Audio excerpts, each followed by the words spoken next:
Remember when President Trump started tearing down part of the East Wing of the White House so he could build a ballroom there?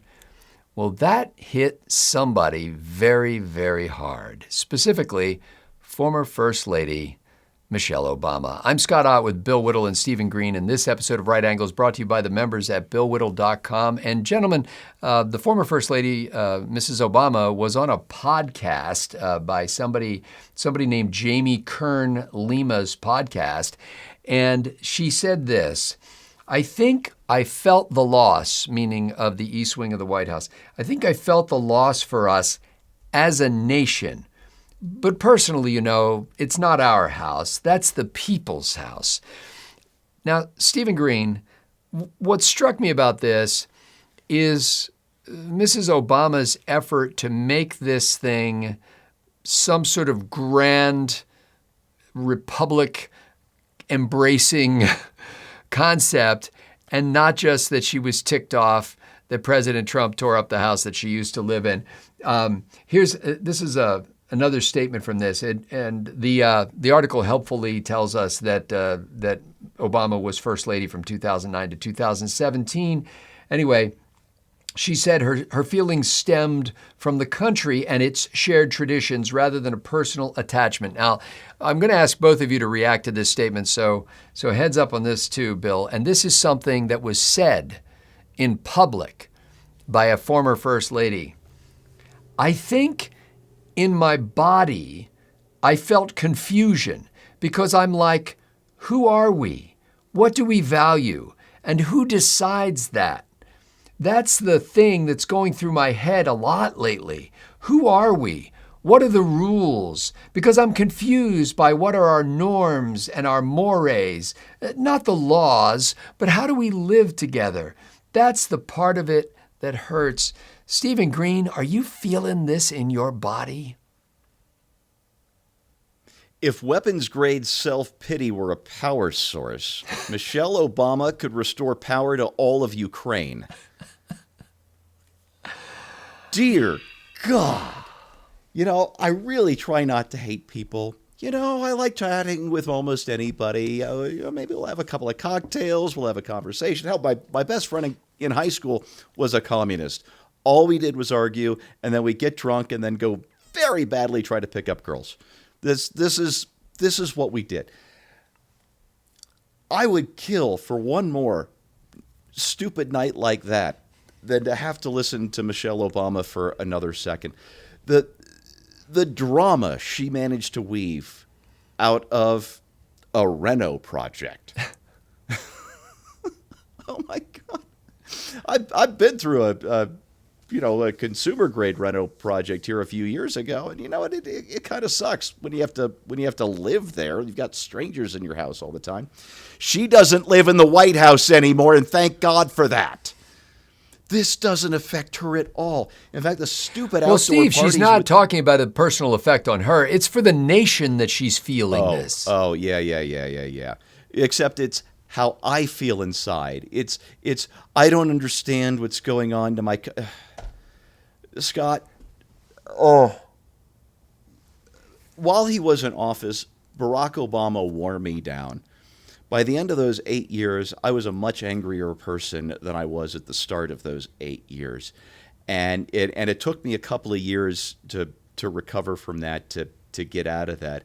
And Michelle Obama, out of office, is doing the same dang thing to me. So I'm just going to zip it now before I say something I regret or that you have to bleep for the next 16 and a half minutes.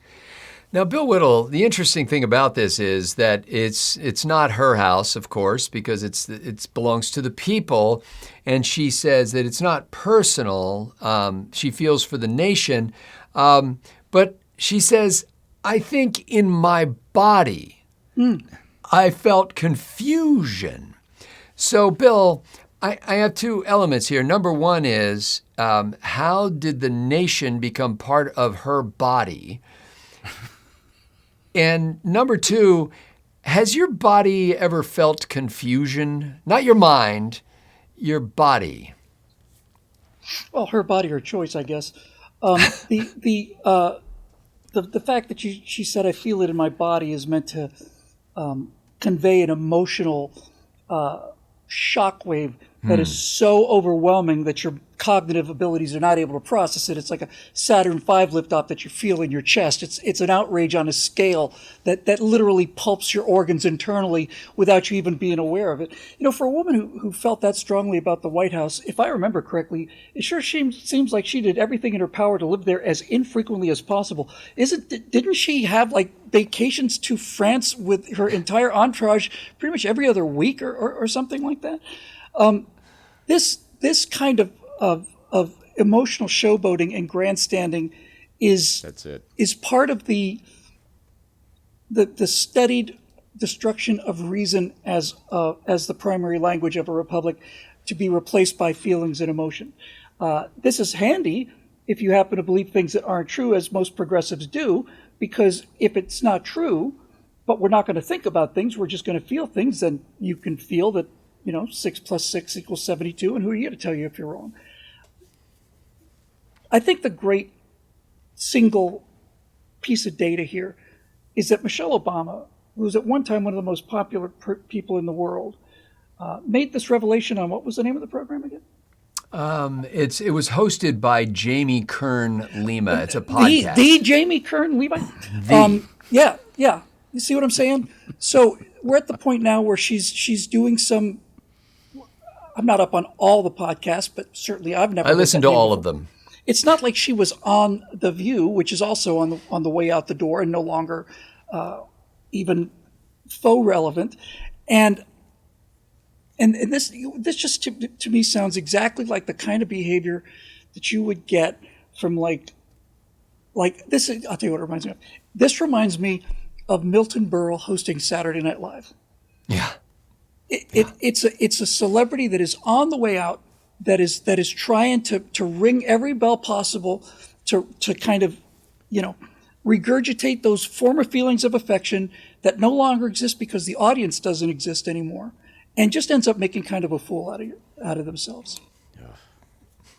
Well, this one quote reminded me so much. There was a lot of talk back in the day about how Michelle Obama would make a great presidential candidate. And I think more than anything, this justifies that talk because I remember another presidential candidate who spoke just like this, who ran for office in the most recent election cycle for the presidency. Now, not this time, honey, but it was close.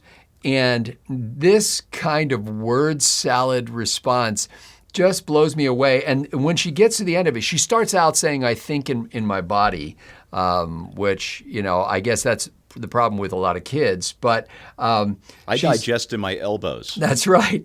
She said the thing that's going through her head a lot lately. Now, remember, we're just talking about the tearing down of about 100-year-old portion of the White House so that they can build a bigger facility that's more appropriate for modern times, so that they can have large gatherings there of international diplomats and things like that. So whatever you think about whether that should have been done or not, it wasn't like they tore down the cornerstone of the White House. This was a reno that was re-renoed. And she says that this is what made her think, who are we? What are the rules? What are the norms and our mores? Not the laws. I know the law because she's an attorney. But how do we live together? And that final sentence, how do we live together? That's the part of it that hurts. Hurts who? How does this... The part of it that hurts about the tearing down of the building is she doesn't know how we live together anymore. Is she talking about President Trump or her marriage? I don't know.